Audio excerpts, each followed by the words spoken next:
नमस्कार, मैं रंजीत कुमार। मैं एक फिर आप लोग के सामने एक नए चैप्टर के साथ आया हूँ, जिसका नाम है जीव जनन कैसे करते हैं। मतलब इसको हम लोग बोलते हैं रिप्रोडक्शन। ये एक विज्ञान का महत्वपूर्ण चैप्टर है जो मैं आप लोग के सामने जो है बताने जा रहा हूँ। तो पहला लाइन है कि प्रजनन। रिप्रोडक्शन क्या है? प्रजनन वह जैविक प्रक्रिया है प्रजनन वह जैविक प्रक्रिया है जिसमें जीव अपनी ही तरह के नए जीव उत्पन्न करते हैं। यह जीव को पीढ़ियों तक बनाए रखने में मदद करता है। अब प्रजनन के मुख्य प्रकार है। जीव जनन क्यों करते हैं? जीव जनन करने का रीजन क्या है? प्रजाति का अस्तित्व, अपने प्रजाति का अस्तित्व बचाने के लिए। जनन किसी एक जीव के जीवित रहने के लिए आवश्यक नहीं है, बल्कि यह प्रजाति के अस्तित्व को बनाए रखने के लिए जरूरी होता है, मतलब नया पीढ़ी को लाने के लिए। दूसरा है डीएनए प्रतिकृति। जनन की मूल घटना डीएनए की प्रतिकृति बनाना है। यह शारीरिक अभिकल्प का ब्लूप्रिंट है। जैसे कहने का मतलब है कि एक बच्चा होता है तो उसका डीएनए माँ और बाप दोनों से मिलता है। और तीसरा है विभिन्नता का महत्व। जनन के दौरान आने वाली विभिन्नताएं जैसे विकास का आधार है और बदलती परिस्थितियों में प्रजाति को जीवित रखने में मदद करता है। प्रजनन के मुख्य प्रकार है। जीवों में प्रजनन दो प्रकार का होता है। पहला अलैंगिक प्रजनन, जिसको हम लोग एसेक्सुअल रिप्रोडक्शन बोलते हैं। इसमें एक ही माता पिता की आवश्यकता होती है। संतान मूल जीव के समान यानी आइडेंटिकल होती है। यह प्रक्रिया तेजी और सरल होती है। अलैंगिक प्रजनन के प्रकार ये है विखंडन। अलैंगिक प्रजनन के प्रकार पहला है विखंडन, जिसको हम लोग फ्रेगमेंटेशन बोलते हैं। शरीर के टुकड़ों हो जाते हैं और हर टुकड़ा नया जीव बना देता है। देखिए, जैसे सरल बहुकोशिकाओं विकसित होकर छोटे छोटे टुकड़ों में टूट जाते हैं, ये टुकड़े वृद्धि कर नए जीव बना लेते हैं।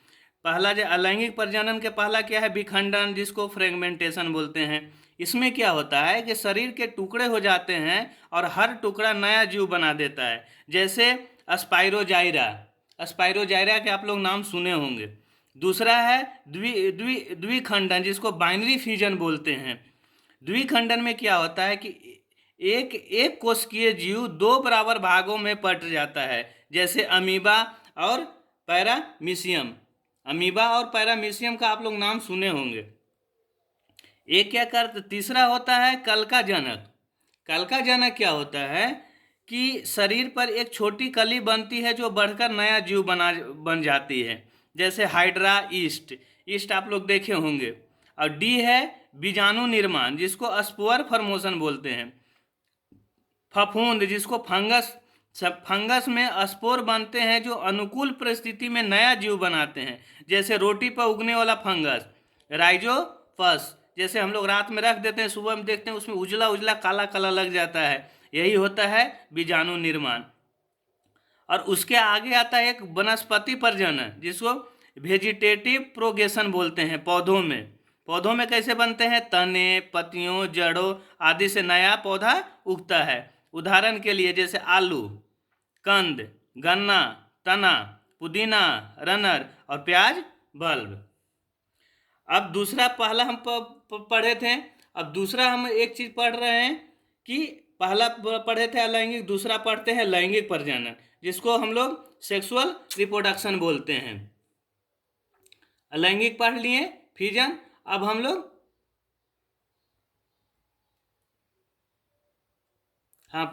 हम लोग लैंगिक प्रजनन, जिसको सेक्सुअल रिप्रोडक्शन बोलते हैं। इसमें दो माता पिता नर प्लस मादा शामिल होते हैं। उसमें जो है ना एक का जरूरत है, यहाँ पर दो का जरूरत है। इसमें दो माता पिता नर प्लस मादा शामिल होते हैं। नर का गैमेट, जिसको हम लोग शुक्राणु, और मादा का गैमेट, जिसको डिम, मिलकर जाइगोट बनाते हैं। संतान में माता पिता दोनों का गुण होते हैं। पौधों में लैंगिक प्रजनन देखिए, पौधा के यहाँ देखिए एक फिगर आप देख रहे हैं। इस फिगर में देख रहे हैं पुष्प के भाग, पुंकेसर जिसको नर जननांग और स्त्री केसर मादा जननांग, परागन, ये सब जो है ना इसका पार्ट है।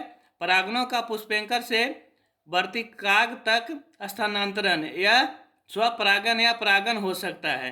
तीसरा है निषेचन, जिसको हम लोग फर्टिलाइजेशन बोलते हैं। नए युग्मक अंडाशन में मादा युग्मक से मिलता है, जिसमें युग्मक जिसको जाइगोट बनाता है। इसके बाद बीजांड बीज में और अंडाशय फल में बदल जाता है। पौधों में फूलों के मुख्य भाग हम लोग पढ़ लिए। पहला है केसर, जिसे स्टेमेन बोलते हैं, नर भाग परागन बनाते हैं। दूसरा है अंडप, जिसको हम लोग कार्पेल बोलते हैं, मादा भाग जिसको बीजांड ओवुल होता है। इसमें मुख्य प्रक्रिया क्या होता है? परागन, पोलिनेशन। इसमें मुख्य प्रक्रिया क्या होता है? परागन। मुख्य प्रक्रिया क्या होता है? परागन। ये परागन जो है, परागन को केसर से अंडक तक पहुंचाना है। ये दो प्रकार का होता है, स्वपरागन और परपरागन, जिसको सेल्फ बोलते हैं और क्रॉस बोलते हैं। और दूसरा होता है निषेचन। निषेचन हम लोग पढ़ते हैं फर्टिलाइजेशन। पराग नालिका अंडक तक पहुंचती है। एक परागन प्लस एक अंडाणु क्या बनाता है? युग्मनज बनाता है, जिसको हम लोग जाइगोट बोलते हैं। युग्मज बनाता है, जिसको हम लोग जाइगोट बोलते हैं। तीसरा बीज निर्माण। जाइगोट जो है भ्रूण बनाता है, अंडक बीज बनाता है और अंडाशय फल बनाता है। बीज निर्माण कैसे होता है? जाइगोट भ्रूण बनाता है, अंडक बीज बनाता है और अंडाशय फल बनाता है। अब आते हैं, ये पौधों में हो गया। अब हम लोग आते हैं मानव में, जिसको हम लोग नर जननांग बोलते हैं। मानवों में पुरुष जननांग तंत्र, जिसको मेल रिप्रोडक्टिव सिस्टम बोलते हैं। इसका मुख्य अंग कौन कौन सा है? तो देखिए, मुख्य अंग वृषक है, टेस्टस है, देखिए यहाँ पे देखिए, टेस्टिटाइल है, एपिडेमिक है, प्रोटेस्ट है, रेक्टम है, सेमीवेसल है, ब्लेडर है और पुसिक बोन है और यूरेथा है और स्कॉर्पियम है। ये सब क्या है? ये सब क्या है कि इसका मुख्य भाग है, जिसे वृषक टेस्टेज बोलते हैं, जिसको शुक्राणु बनते हैं। बास डिफरेंस, यूरेथ्रा और पेनिस। दूसरा इसका काज क्या है?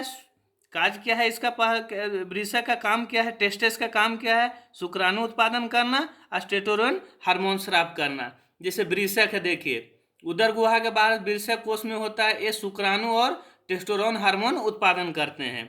शुक्रवाहिका शुक्राणुओं को वृषक से मूत्र मार्ग तक ले जाती है। तीसरा है प्रोस्टेट और शुक्राशय, अपने स्राव डालते हैं, जिससे शुक्राणु तलर माध्यम से आ जाते हैं और उन्हें पोषण मिलता है।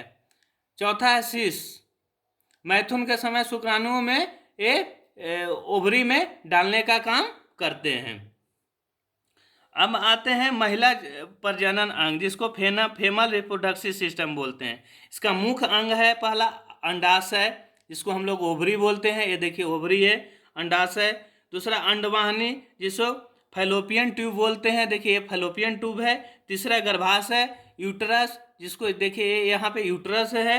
और चौथा है गर्भाशय ग्रीवा, जिसको कार्विक्स बोलते हैं। ये देखिए यहाँ कार्विक्स है, ये कार्विक्स है। और पांचवा जो है, जिसको हम लोग वेजाइना बोलते हैं। काज क्या है? इसको अंडाणु उत्पादन करना और भ्रूण का विकास करना। जिसे अंडाशन है, यह अंड कोशिका और हार्मोन बनाती है। ये हर महीने में एक अंड परिपक्व होता है। दूसरा है फैलोपियन ट्यूब, अंड कोशिका को गर्भाशय ले जाती है, निषेचन क्रिया कराती है। तीसरा है यूट्रस, यहाँ भ्रूण स्थापित होकर विकसित होता है और फैलेसेटा द्वारा भ्रूण को माँ के रक्त में पोषण मिलता है। मतलब यहाँ पे क्या होता है कि अगर अंडाणु और शुक्राणु एक दूसरे से मिलते हैं टाइम पे, तो यहाँ पे नया भ्रूण डेवलप हो जाता है। एक चीज होता है कि जनन स्वास्थ्य, इसमें एक आता है मेंस्ट्रुअल साइकिल, जिसको मासिक धर्म बोलते हैं। यह अवधि होता है 28 दिन का, औसतन होता है। हर महीने गर्भाशय की परत मोटी होती है। यदि निषेचन नहीं होता है तो परत टूटकर रक्तस्राव होता है, और जिसको हम लोग मासिक धर्म बोलते हैं। दूसरा एक महत्वपूर्ण भाग है गर्भधारण, जिसको हम लोग प्रेगनेंसी कहते हैं। निषेचन प्रायः फैलोपियन ट्यूब में होता है। ये पहले क्या होता है, जाइगोट, जाइगोट से भ्रूण, भ्रूण से गर्भाशय के दीवार में स्थापित होता है। ये 9 महीने बाद बच्चे को जन्म देती है। जैसे जन स्वास्थ्य में क्या है, असुरक्षित यौन संबंधों से अनेक रोग जैसे जीवाणु जनित, जैसे गोनियार और सिल्फिस होता है, वायरस जनित जैसे मस्सा, वार्म्स और HIV एड्स भी हो सकता है। इसके लिए जो है बहुत सारे सरकार जो है गर्भ निरोधक चीज़ों का जो है उत्पादन किया है, और इसको जो है आप यूज करने से क्या है कि बहुत सारे बीमारियों से हम लोग बच सकते हैं। जैसे कि देखिए कॉपर टी हो गया, रासायनिक हो गया, सल क्रिया हो गया, तो ये सब चीज़ जो है यूज किया जाता है। अब बोलता है कि ये आवश्यकता क्यों है, क्यों आवश्यकता है प्रजनन का, तो जीवन का निरंतर चलना, जैसे कहने का मतलब कि अपना वंश आगे करना, अपना जो दूसरा है प्रजातियों का संरक्षण, अगर एक प्रजाति है, अगर ये क्रिया नहीं होगा तो प्रजाति धरती से समाप्त हो जाएगा।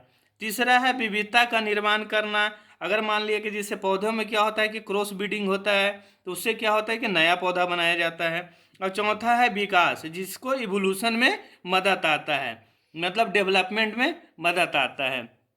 मुझे आशा होगा कि आप लोग को ये चैप्टर बहुत अच्छे ढंग से समझ में आया होगा। आप देख रहे हैं, बहुत अच्छी बात है। समझ में नहीं आता है तो कम से कम लाइक और सब्सक्राइब जरूर करें। Thank you.